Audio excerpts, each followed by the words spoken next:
Guys, welcome to the commerce section. और इस video में हम लोग कवर करने जा रहे हैं principles of macro economics part 1 का इंपॉर्टेंट क्वेश्चंस।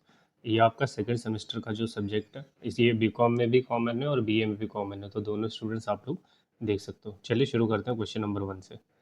क्वेश्चन नंबर 1 है, describe the major macro economics issues in an economy and how are such issues addressed by the policy makers. Question number 2, explain the circular flow of income in a 4 sector model. ये बहुत important है, examination में कई बार पूछा गया है। ठीक है, इसका डायग्राम भी एक होता है, तो उसको भी आप लोग प्रिपेयर कर लेना। थ्योरी के साथ अगर डायग्राम बना के आते हो ना, तो अच्छे नंबर मिलते हैं। Question number 3, why why do we have different method of measuring national income and why should they give same estimate. ठीक है, अलग अलग मेथड से जब आप नेशनल इनकम कैलकुलेट करते हो तो अलग अलग आंसर्स आते हैं, तो उसके बारे में बात कर रहा है। Question number 4, explain the problem of double counting in estimating national income by giving suitable examples. अच्छा हाँ, मैं एक चीज़ भूल गया, क्वेश्चन नंबर 4 तक तो कर लिया।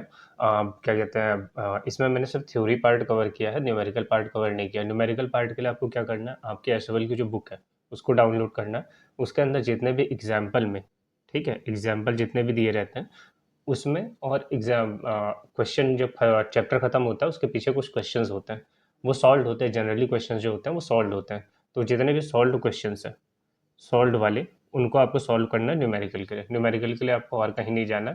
सेम टाइप के क्वेश्चंस बार बार पूछे जाते हैं, तो एक दो क्वेश्चन जो रहते हैं उसी टाइप के क्वेश्चन सॉल्व कर देना। तो बेसिकली आपको स्टडी मटेरियल के अलावा कहीं पे भी जाना नहीं है क्वेश्चंस के लिए। प्रैक्टिकल क्वेश्चंस के लिए जितने भी हैं वो उसका आप सॉल्व करके इसको क्लियर कर सकते हो एग्जाम को। ठीक है, थ्योरी पार्ट में करवा ही रहा हूँ।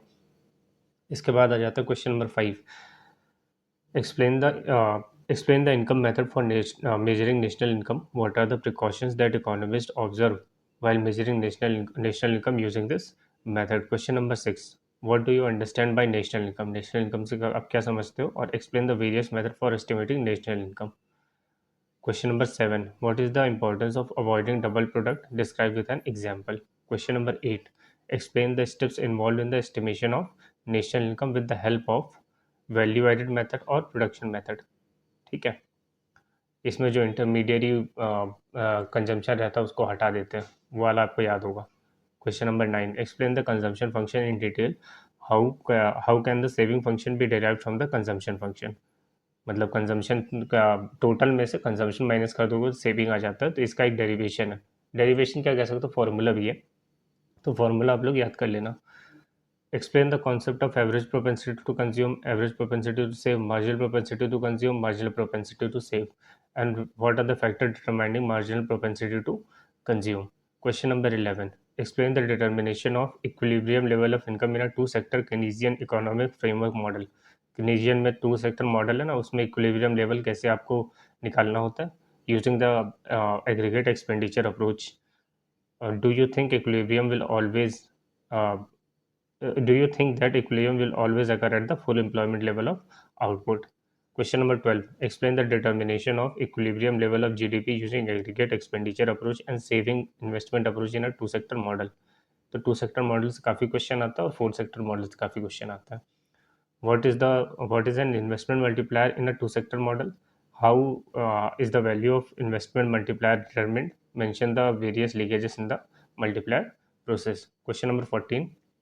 What is the relationship between marginal propensity to consume and value of simple multiplier? इसका फॉर्मूला होता है, फॉर्मूला आप लोग देख लेना. उसके बाद हम लोग बात करते हैं क्वेश्चन नंबर 15 की. How is national income determined in an open economy? Explain through a suitable diagram in a four sector economy. देखो, टू सेक्टर और फोर सेक्टर, इसमें से ज़्यादा क्वेश्चन आप लोगों से पूछा जाता है. ठीक है. Question number 16, prove the balance budget multiplier is equal to 1. Derivation चाहिए आपको इसका. Question number 17, what is net export function? और क्या कहते हैं, explain with the example, with the help of example the factor responsible for the shift in the net export function. ये आपका diagram बनता है ना, जो ग्राफ बनता है, उसको आप लोग देख लेना. और ग्राफ जो है वो आपको पेन से नहीं बनाना होता, पेंसिल से बनाना होता है, तो प्लीज़ उसको बना के रखना. Question number 18. How does the expansionary fiscal policy affect the equilibrium level of income? Question number 19. If there were a society where there is no money, what would be the problems and how they can be resolved through money? Question number 20. What are the functions of money? Money की क्या क्या functions होते हैं? Question number 21, what do you understand by the money multiplier. देखो investment multiplier, money multiplier होता है एक ही चीज़ है, अलग अलग चैप्टर में दे रखा है। जब आप इसको पढ़ोगे ना तो आपको समझ में आ जाएगा। मल्टीप्लायर का ही एक तरीके से जो फॉर्मूला रहता है ना, वो रहता सबके लिए सेम है, सिर्फ नाम अलग अलग रहते हैं। तो आपको उस तरीके से समझ में आ जाएगा। Discuss the relevance and also explain the process of credit creation by the commercial banks.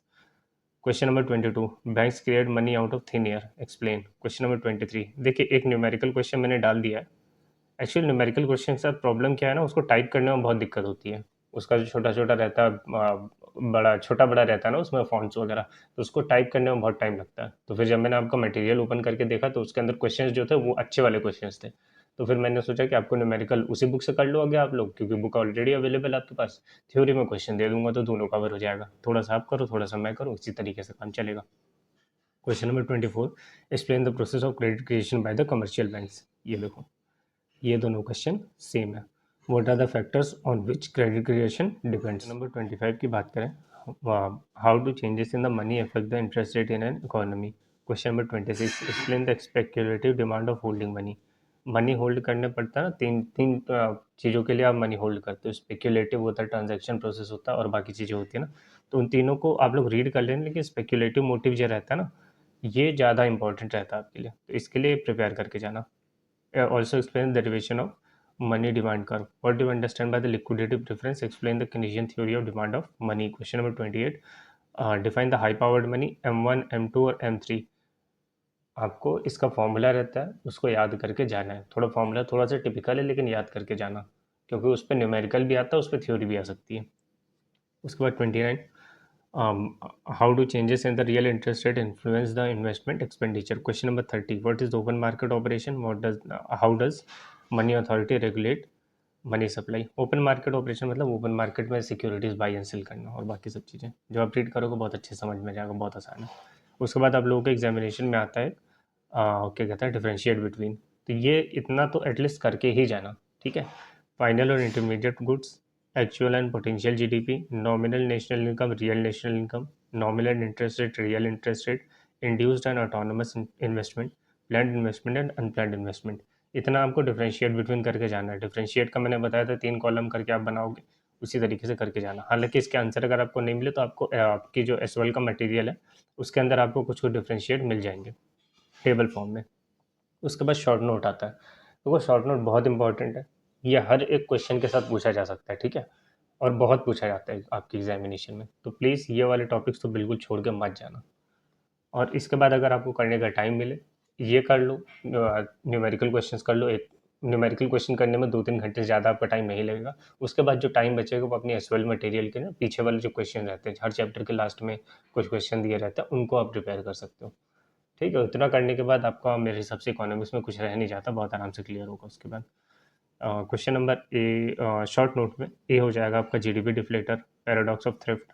उसके बाद balance budget multiplier, autonomous expenditure, उसके बाद foreign trade multiplier, liquidity trap, quantity theory of money, monetary policy and objectives of monetary policy. ये भी important है। Open market operation आप लोगों ने ऊपर वाले क्वेश्चन में मैंने आपको दिखाई दिया, कहाँ गया ओपन मार्केट ऑपरेशन, ये रहा क्वेश्चन नंबर 30। क्वेश्चन नंबर 30 में ओपन मार्केट ऑपरेशन था, तो आपका वहाँ से प्रिपेयर करोगे तो ये भी हो जाएगा।